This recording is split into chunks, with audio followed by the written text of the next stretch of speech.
Woke up this morning with my mind set on loving me. With my mind Welcome to the Q&A exchange. I am your self-healing coach and friend, Kuyani Denise. And my name is April Diane. And we are the Q&A exchange. You already know that. How y'all doing today? Today, we are talking about in the meantime, the becoming. This podcast was inspired by a post we saw that says, the reason you don't realize who you really are is because you are so busy realizing who you have been. Now, in our previous discussion with Dr. Fazita Rahman, you can see that in episode 8. One of the things that stood out in that episode was the question, how do I want to be defined? And the reason that I'm tying this in together with this quote, the reason that you don't realize who you really are is because you're so busy realizing who you have been, is because a lot of times who we have been is who we have been told to be. Oh, Jesus. Okay, so now I remember you sent me that and I responded with me having a struggle in that area, but it's kind of the opposite of what we're focusing on, but I'll share that later. That's fine. So for me, it was remembering times when I rose to the challenge, when I was able to accomplish something that was difficult, that where I found this miraculous strength to get through something that should have put me on my butt, and that I kept pushing through it until I got it done. And the circumstances that I was in were pretty rough. To be specific, it was a time when I was sick, when there was financial distress. There was a disruption in my home, so there was distress amongst my children, and we were also in danger of losing our home. So all of these things were going on at the same time. Friendships were in jeopardy. It was a lot of stuff, but I had to get up every morning and go to work. I had to manage the disease that I was suffering from. I still had to take care of my I had to prepare the home for sale, which is insane because you have to act like you don't live there. So that meant every week we had to pack up this house, sometimes twice a week, to make it look like we were not in it, which meant taking all our personal stuff that we had to use every day and packing it away. And it took us hours to do this. And then we had to leave and be out somewhere else during the time that the house was being shown. So all of this strain on my physical body, I was not sleeping, all of this mental and emotional strain, but I stayed up and sometimes got up early in the morning after having only 2 hours sleep to finish writing a book. And when I tell you that I could not abandon it, no matter how terrible I felt, no matter how drained I was, I couldn't abandon it. And that to me was like powerful. So now when I come upon something that seems that great a feat, and I don't have half as much of the stuff going on that I had then, I have not found the gumption to get it done. So I'm always looking back on that. And other times when I had to go through some really tough stuff to just my whole life, childhood and everything, I survived all of that, and I didn't end up killing people or doing the things that were done to me. I start leaning on those moments where I felt like I really did good, wanting to be that person now and not being able to find that when I'm really supposed to be tapping into the person that I've become, who's just as strong, if not stronger, as a result of surviving those things, and who can take me to this next level thing I'm trying to do that is going to require more than what I did back then.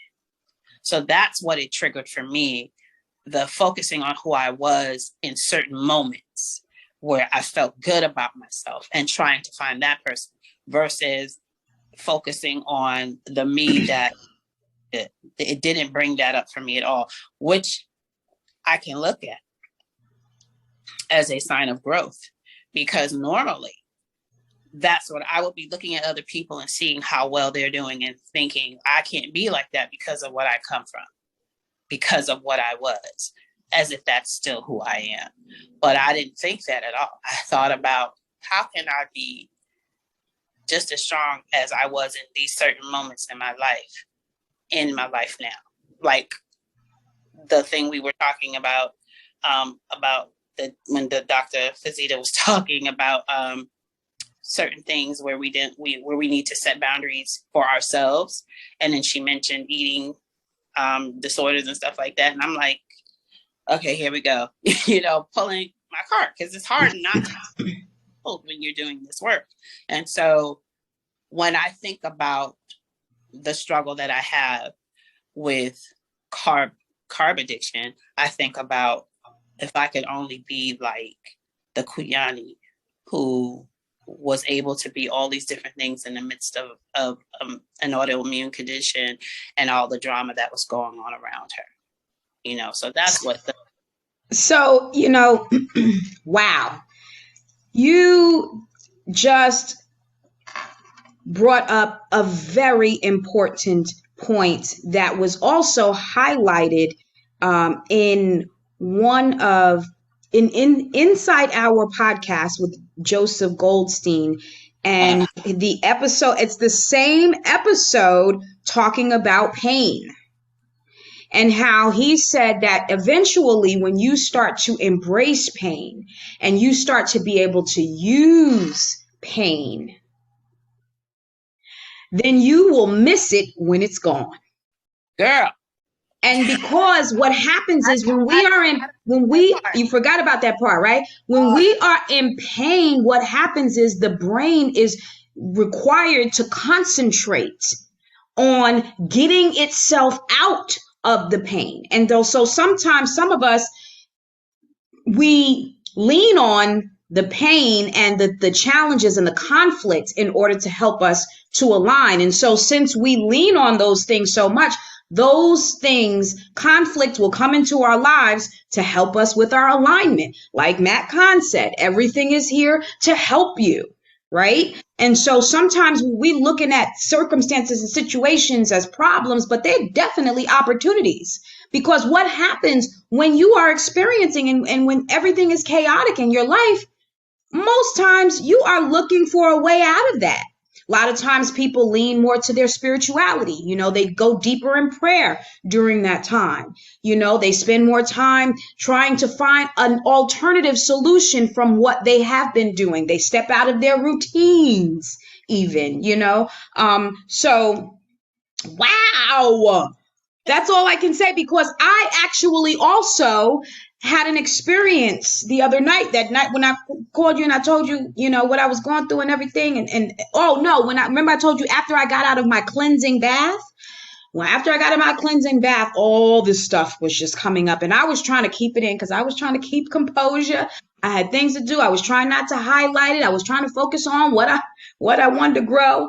But that stuff was coming up. The emotions were coming out, and then they just spilt out. And then, of course, the guilt of feeling angry and, that beast mode that, sometimes comes out. All of that came up. But then when I listened to Joseph and he talked about the pain and just, just connecting with the pain, just being in the present moment with it.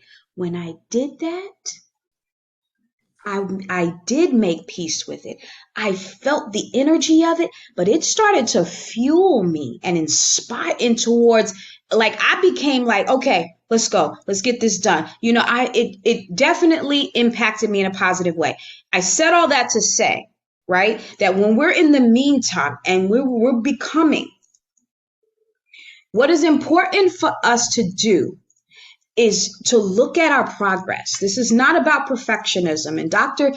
Fazita alluded to that in our previous episode, when she said, self-care mastery, was saying she doesn't understand if anyone had ever experienced it, but you have experienced it if you're consistently pursuing self-care. And no matter how many times you get knocked off, you keep on getting back up. And most of us, and we usually move through it so we're not paying attention, most of us who do the work will look back and realize we don't do anymore. They don't even come to us anymore that we used to do, while we're about the practice of mastering self-care or mastering whatever it is we're trying to master. So say that again, because you got cut off a little. That some of us, as we're working through things and we're mastering the art. I want to call it art because it just feels good coming out my mouth. It is art. The art of self-care. We'll look back and realize there are things that we don't do anymore that will self-harming. And we don't even, like, it never comes to visit us again. Or if it tries to visit us, we don't even touch it. Like, we don't want that in our lives anymore at all, ever, ever, ever. We mastered it.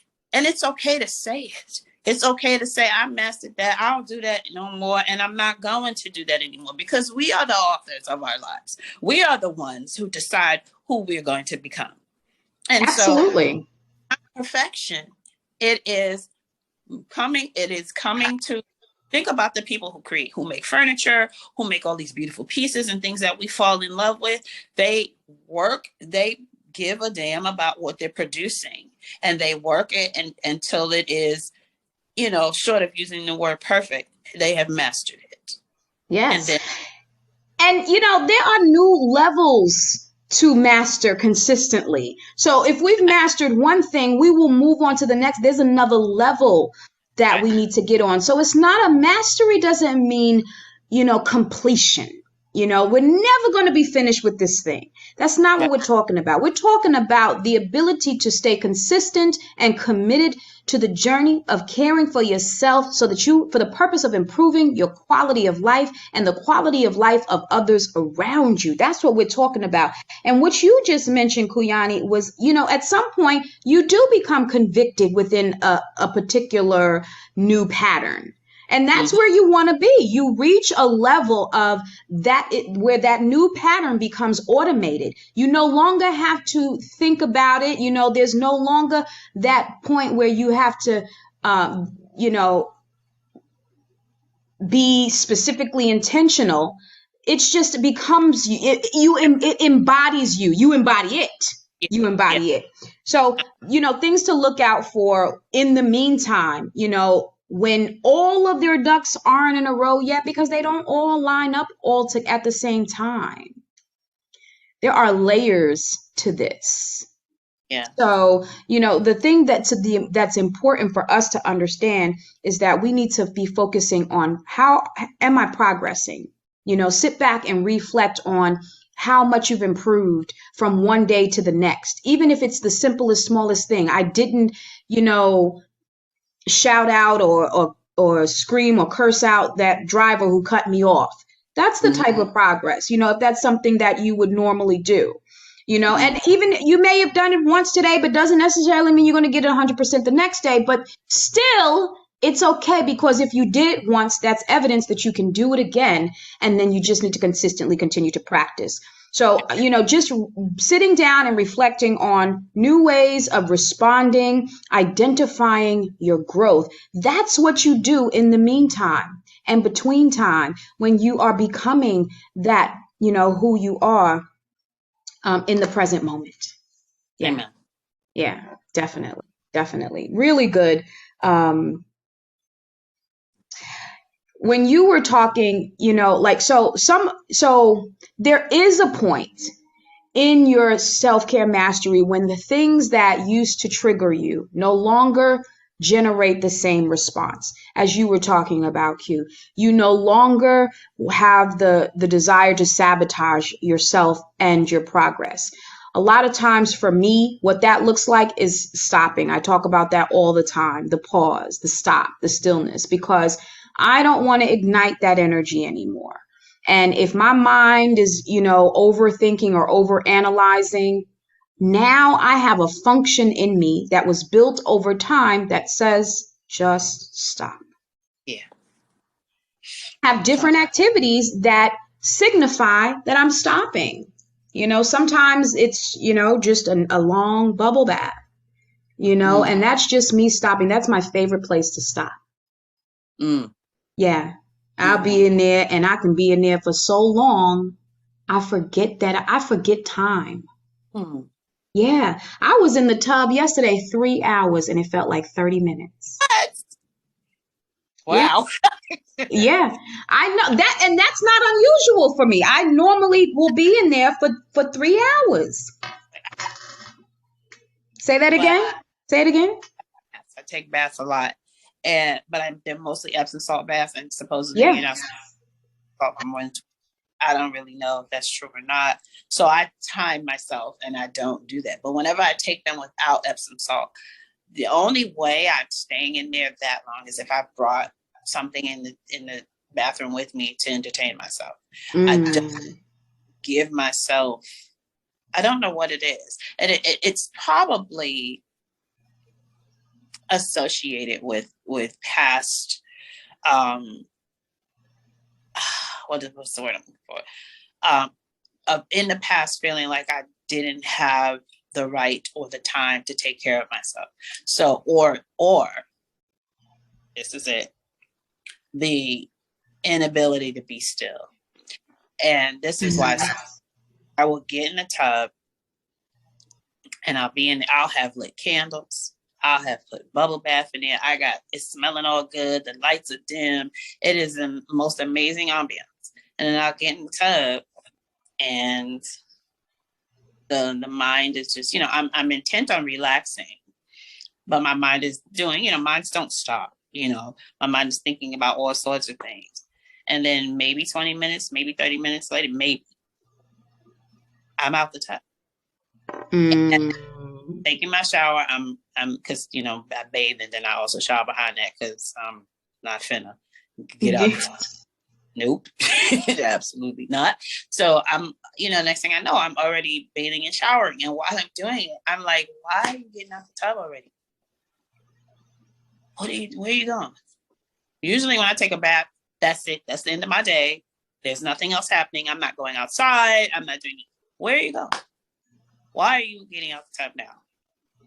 And I'm thinking as I'm talking that it's definitely connected to some thoughts of undeserving or something to that effect, that taking time to myself is like a crime. And also being still, like, what am I missing? There's got to be something that I'm supposed to be doing. I can't be wasting time. And I may not consciously be having those thoughts, but it's literally like the first time that I was by myself after I had Jasenia.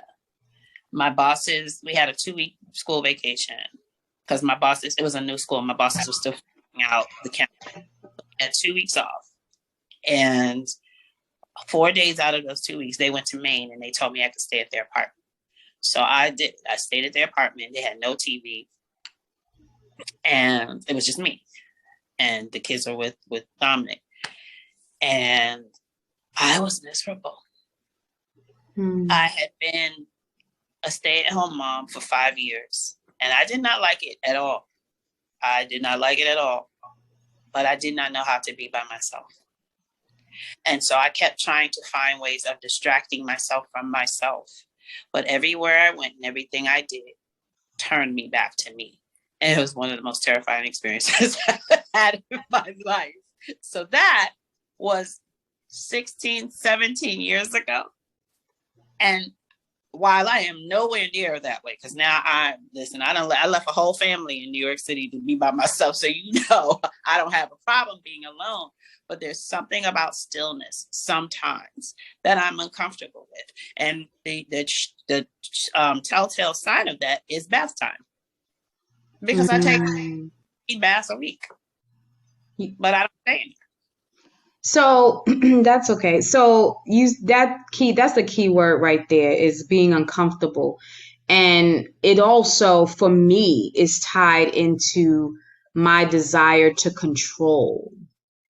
And we've talked about this, ad nauseum a little bit, but it's important to continue to remind ourselves of how much our desire to control circumstances causes suffering. It causes a great deal of suffering. And one of the meditations that Joseph has on his podcast. He's, having you sit with your thoughts and not trying to push them away, just letting them kind of fly like a cloud and just waiting for the next thought to pass and come in, and then watching it, just watching those thoughts. That is one way of understanding how to go with the flow, right? Because we talk a lot about, you just got to go with the flow of life. You got to surrender. You got, what does that actually mean in practical terms, right? How do we actually do that when our brains have been programmed constantly to try to push, in the hustle mentality culture that we sometimes can be in, How do we do that? So the first thing is always, in the mind. The mind, external world is a reflection of what's going on in the internal world, right? So you've got to create the awareness about how the mind is moving. And then once you create that awareness, from there, you can build a new structure, a new pattern, and step more into observation mode. So releasing control, surrendering. And I think that that's a good place to start, is just by observing your thoughts. And it does get uncomfortable when you're sitting in meditation, or, and we talked about how meditation, there's many different ways of meditating. But when you're sitting in that observing thought meditation, watch how you get when a thought comes that you don't like, an undesirable or least desirable thought comes in. How do you respond to it? What happens within you? What does it bring up? When that happens, and what are the qualities of these thoughts that come in? Like what type of thoughts are you consistently having? These are important for you to observe as well. Some of these thoughts are not our own truth and beliefs. So that's another thing that we have to understand. These thoughts are not necessarily ours. They're kind of we just tap into that frequency sometimes, and so some of them are ancestral thoughts. Some of them are programmed from just belief systems that consistently are repeated from watching television shows and having those messages stream in. So some of those biases that we feel, they come from those, they come from that. So not getting caught up in the thoughts, just understanding the importance and the practice of observation, and getting yourself still enough to be able to observe. Yeah, that's interesting, because I don't have a problem with meditation. That's a good, I am actually going to do that, because I've never actually consciously said sit with your thoughts and try not to push them out. I don't do that. Once I learned in meditation that if you wrestle with the thoughts, then you're not going to find the peace that you're looking for in the moment, that you've chosen to meditate. But having those specific words, sit with your thoughts and not try to push them out, this will teach you how to go with the flow. That's like perfect. And that's what I will take with me into my next session. But in terms of, I'm going to meditate now and just going into it, it's not usually a problem for me. But that meditation, where I'm just doing something for myself that is just for me and no one else is involved, and it doesn't involve me being busy. It's difficult. Like even when I go to the nail salon, even though it used to be that I would go get my nails and feet done at the same time, and that was just too much. I would be in the freaking salon for like an hour and a half. One time I was there for 3 hours. I forgot why, but I was getting a whole lot done. And I was like, I can't do this ever again. I don't want to be sitting anywhere for that many hours. But even now, when I just go just for my nails, I'm ready to go. It doesn't even take that long, but it's like, because I'm just sitting there and I'm like, when are they going to be done? Like, why is it taking so long? There's an attachment there for sure of doing something for me, and being still. Mm-hmm. So it's just you're out of practice. That's it. And so Mhm. one of the things that I think is so important is that we start doing is because we can convince ourselves that trying to dissect and analyze something is bringing us closer to overcoming it. And it's not necessarily true. Because that's what I do all the time. Right. So What? when we observe something, we don't necessarily need to come up with a fix for it. We just need to know about it. And sometimes we just need to know that we do that. Yeah. Yeah. And that, Some things can be, helpful to, get up under that thing and analyze that thing and, find some roots there so that you can pinpoint some other behavior patterns. Absolutely. But after a while, what begins to happen is a busyness of just thinking and just overthinking. So once you've identified the roots of a behavior, like, okay, so say, for example, I don't like to let's say I don't like to take baths. I do. But my mom didn't like to take baths. She prefers showers. But let's say I didn't, say if I was you, right? And I had an opposition against taking baths, maybe 30 minutes or so. I could sit and, wonder, okay, maybe it stems from my mom, and maybe that's what it is, right? Possibly. But then once I do that, that's not even the point anymore. The point is that I identified that I have that pattern and now I need to overcome it. So the next time I'm in the bathtub, instead of saying, I know that 30 minutes is my limit and I know I'd like to stay longer because it's relaxing for me. The next time I'm going to stay for 32 minutes or 35 minutes, so plugging in a new behavior pattern instead of spending so much time trying to understand, because trying to understand can keep us in an unhealthy habit loop, and then we also, it will cause us to start to feel like there's no hope. Yeah, at some point. So at some point, and that's a part of the surrendering process.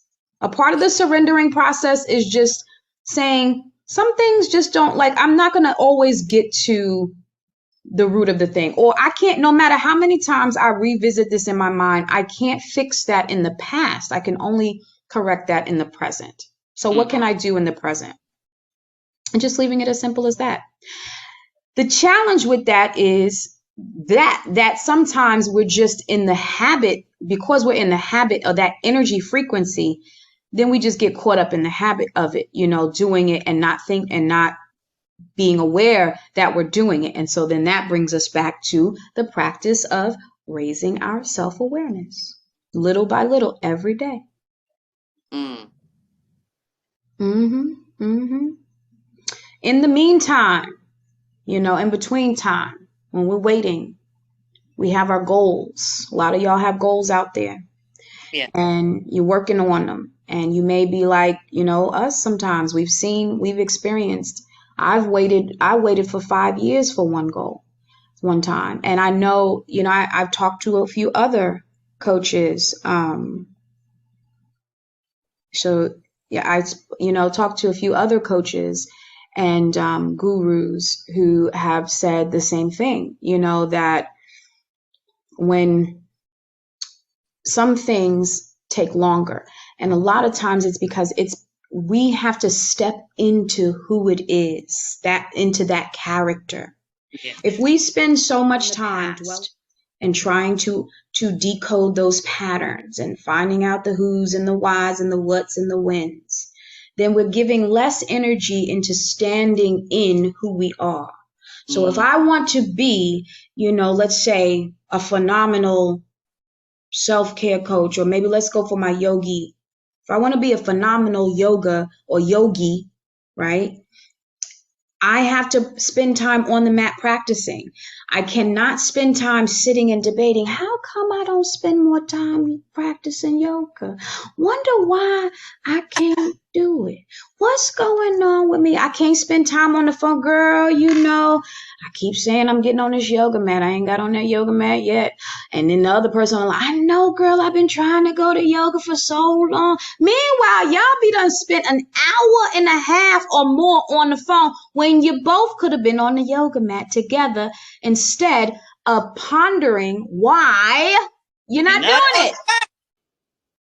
So that's what I'm saying about getting caught up in the conversation of things, and that's what I know with me, with us, Q, what we did as what the difference between a therapist and a coach, because we are coaches. When I studied through the Institute of Integrative Nutrition, and we talked a lot about patterns and habits and things of that nature. One of the most important things, the difference between a therapist and a coach, is a therapist is going to help you unpack this stuff. Right? They're going to help you process, and they're good. They definitely have a role. We work hand in hand with therapists, and I salute, and I actually, my journey started with my decision to go see a therapist and get clear to have someone sit and hold space with me. Okay. So that was really good. But then there was another part of it that once you talk through that stuff and you unpack some of that stuff, the next time it's time to take action. Well, your therapist is not there in the nitty gritty with you taking action. Your coach is. Your coach is the one who's in there with you, helping you set up different things, so that you can get in there and actually do what it is that you and your therapist outlined is necessary in relationship to your next level of self-development. Right. So, there's talk about it and then there's action about it. They have to go together. And so once and that's why you have to create, and as Dr. Fazita Rahman was sharing with us, creating boundaries within yourself, you have to create a boundary within yourself about certain patterns and habits, because otherwise the mind has the ability to just run on its own, and you're running behind. The mind is leading you instead of you being in the driver's seat of your mind. And so there becomes a point where the self-awareness will help you to see what it is that you're doing. Oh, I'm ruminating. Oh, I'm just repeating this. Oh, I'm distracting myself. Oh, I'm just wasting time. Oh, I'm stalling. Once you are able to see that, there comes a point where you have to set the boundary to say, okay, I can only vent about this one time. And that's one of the things that I do. I say, I can only vent about this one time. And then I'm not always 100% don't get it right, but that's my goal, is one time venting. And then what are you going to do now? Yeah. Set that appointment, follow up and keep that appointment, and even if you're not sure about, in all of the other components of it, if it's going to work, am I going to do it again tomorrow? Am I going to keep up with this? Don't let all of those tricks, because those are the tricks that the mind will play on you. I don't know. I wasn't consistent in the past, so I don't know if I'm going to be able to be consistent in the future. Forget all of that. Once you get into the habit of shutting the mind, just, telling the mind, thank you for your service. I appreciate you. I hear you even, and we're going to take action. Okay. Once you get in the habit of getting in that driver's seat and just taking action and just staying in the present moment and doing it as best you can every day, showing up as best you can every day, reflecting on yesterday, if you made some mistakes, extracting that wisdom, then you're setting yourself up for creating a new pattern. Yeah. This is it speaks to progress. Again, because a lot of times we're it's the mantra, the meat. We're so focused on what we did wrong that we can't find the moments where we progressed in the present. And so incrementally, what did I write? Identify the pattern and then work on it. Incrementally apply a new behavior pattern. I think that's one of the things that keeps us stuck. We become overwhelmed with the idea that we have to make a change, and we're thinking about the whole change and not stepping into it. First step. What is the first step? Step is what you do. be off the phone griping about it and just actually do it. Maybe put the mat down and just go lay on the mat. And maybe you won't get more than one pose off. And maybe you won't be down there for that long. But you put the mat down and you got on the mat. And the next day, maybe you'll get on there for the same amount of time, and you do it the next day and the next day. And then one day you'll get on there and you'll stay longer. And maybe you'll turn on a class and beginner's class, and you'll follow the lady's instructions, and you'll find that it's not so bad. And you find out that you like actually doing this, and that this is sort of like a treat for you eventually. And it might take weeks before you get to that point. But if you just take a step, just one little baby step, like put a toe in the water. That's it. Put a toe in the water. I love that. Yeah. That was that I love that so much. And it sounds cliche-ish, but that's what we've been doing. Yeah. That's how you master self-care. You It's consistently show up for you. Hear those sayings over and over. Take baby steps. It's baby steps. When you actually do them, you realize that that's major. You're building momentum. Yeah. I'm doing this. It's something new for me. Like everything is to a child. Like walking is to a child for the first time. And they can think about it as children ain't scared of nothing, really. Mm-mm. Until we tell them to be.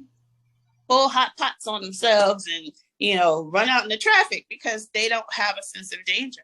To some degree, we need to find the childlike nature in us that took a back seat when we became adults, and dare to change.